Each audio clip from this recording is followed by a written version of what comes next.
Hello friends, स्वागत है आपका एक और नई वीडियो के साथ। इससे पहले 7 एपिसोड हमने इसी चैनल पे कर दिए हैं। अगर आपने नहीं देखे तो प्लीज़ जाकर देखें और हमें सपोर्ट करें। सीरीज की शुरुआत में हम देखते हैं एल्मा डॉक्टर के पास पहुंची है और काफ़ी ज़्यादा घबराई हुई है क्योंकि उसने इस्तबान के साथ मिलकर दारियो गुवेरा को फंसा लिया है और वो काफ़ी ज़्यादा डर रही है कहीं इस्तबान दारियो को मार ना दे। और वो डॉक्टर से बोल रही है कि क्या मैंने ये सही किया या गलत।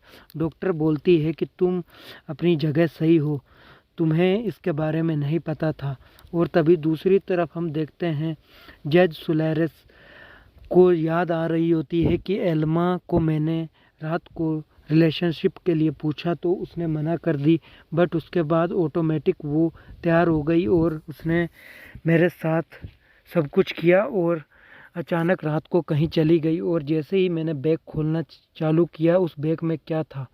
तभी दूसरी तरफ हम देखते हैं एल्मा को याद आ रही होती है कि इस्तबान ने उससे बोला था कि एक मैसेज कर दो, और तभी वो वॉशरूम में जाती है और उसे पलटियाँ आने लग जाती हैं। वो काफ़ी ज़्यादा डरी हुई होती है और वो सोच रही होती है कहीं इस्तबान ने दारियों को मारकर कहीं और फेंक ना दिया हो। और वो वॉशरूम से बाहर आती है और डॉक्टर से बोलती है कि मुझे जाना होगा। डॉक्टर बोलती है कि तुम चली जाना, बट तुम दिमाग से ज़रूर सोचना और कहीं कोई गलत कदम मत उठा देना। वो बोलती है मैं ऐसे सुसाइड करने वाली नहीं हूँ क्योंकि मेरी एक बेटी भी है और मेरा परिवार है। दूसरी तरफ हम देखते हैं जज सुलेरिस इस एदित से पूछता है कि मेरी वाइफ किसी के साथ सेट है। तभी एदित बोलती है कि तुम्हें गलतफहमी है, एल्मा ऐसा कभी भी नहीं कर सकती। तभी जज सुलेरिस को भरोसा नहीं हो रहा होता। दूसरी तरफ हम देखते हैं इस्तबान ने दारियो गुवेरा को कार के अंदर डाल लिया है और वो उसे कहीं और ले जा रहा है। और तभी वो अपने घर से कहीं दूर अपनी गाड़ी ले जा रहा होता है। और तभी दूसरी तरफ हम देखते हैं जूही अपने रूम में बैठी हुई दारियो के बारे में सोच रही होती है क्योंकि वो उससे मिलने गई हुई थी और वो उसे लाइक करने लग जाती है और उसकी मोम का चक्कर भी उसी के साथ चल रहा होता है। दूसरी तरफ हम देखते हैं कि एल्मा घर पर आती है और जज सुलेरिस उसका वेट कर रहा होता है। और दूसरी तरफ फिर से सीन शिफ्ट होता है कि इस्तबान उसको ले जाने वाला होता है और एल्मा उसे कॉल करती है, बट इस्तबान कॉल रिसीव नहीं कर रहा होता। तभी एल्मा उसे एक मैसेज छोड़ती है कि जैसे ही तुम घर आओगे तो मुझे फ़ोन करना। और जज सुलेरिस ये बात सुन रहा होता है और उसका शक पूरी तरह से सच हो रहा होता है कि मेरी वाइफ का कहीं चक्कर चल रहा है। तभी वो उसे एक पार्टी में ले जाता है और एल्मा का वहाँ दिल नहीं लग रहा होता। जज सुलेरिस बोलता है कि क्या तुम मुझे कुछ बताना चाहती। वो बोलती है नहीं, मैं थोड़ी थकी हुई हूँ क्योंकि क्लासेस मैंने ज़्यादा ले ली हैं। और तभी वो जज सुलेरिस के साथ एक भी मिनट नहीं रुकना चाहती है क्योंकि वो इस्तबान के बारे में सोच रही होती है। और जज सुलेरिस को लग रहा होता है कि वो मेरे साथ चीट कर रही है और वो किसी और के साथ जाना चाहती है। और जज सुलेरिस उसे घर पे छोड़कर दोनों लोग सो रहे होते हैं और तभी एल्मा उसे सुलाकर वहाँ से भाग रही होती है। और दूसरी तरफ हम देखते हैं कि इस्तबान भी वहाँ पर आ गया है और वो इस्तबान से पूछती है कि दारियो कहाँ है। वो बोलता है मैंने उसे ठिकाने लगा दिया है और अब तुम उसके बारे में कुछ ज़्यादा मत सोचो। तभी एल्मा काफ़ी ज़्यादा डरी हुई होती है और अचानक से उठती है और वो सपना देख रही होती है। और वो जल्दी से उठती है और इस्तबान के घर ऑफिस की तरफ जाती है क्योंकि जज सुलेरिस तो रात को सो रहा होता है।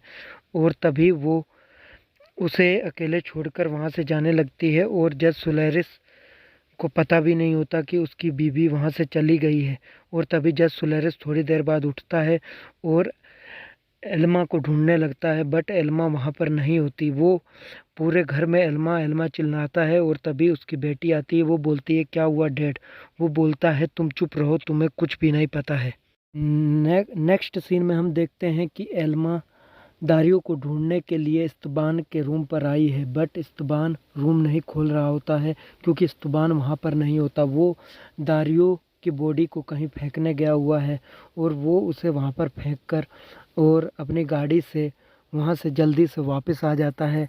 और दूसरी तरफ हम देखते हैं कि अब इस्तबान को कोई प्रॉब्लम नहीं होती क्योंकि अब दारियो उसके रास्ते का कांटा नहीं बचा है।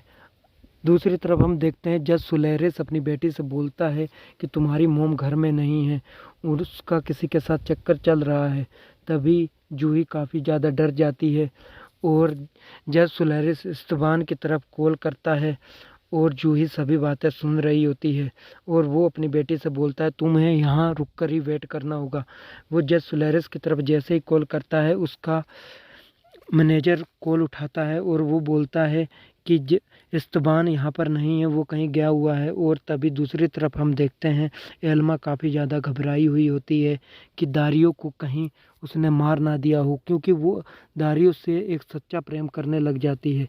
और जज सुलेरिस को पूरा शक इस्तबान पे होता है कि वो मेरी वाइफ के साथ चक्कर चला रहा है। और तभी उसे वो बात याद आती है कि मैंने इस्तबान के साथ जो आज तक किया वो उसका बदला ले रहा है।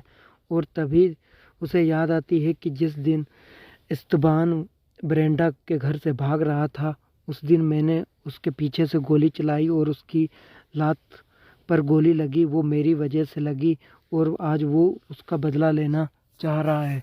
और दूसरी तरफ हम देखते हैं कि एल्मा काफ़ी ज़्यादा अपसेट होती है। वो दारियो के रूम पे जाती है और उसका शटर खटखटाती है बट वहाँ से कोई भी नहीं आता। वो काफ़ी ज़्यादा डरी हुई होती है क्योंकि वो दारियो से काफ़ी ज़्यादा मोहब्बत करने लग जाती है।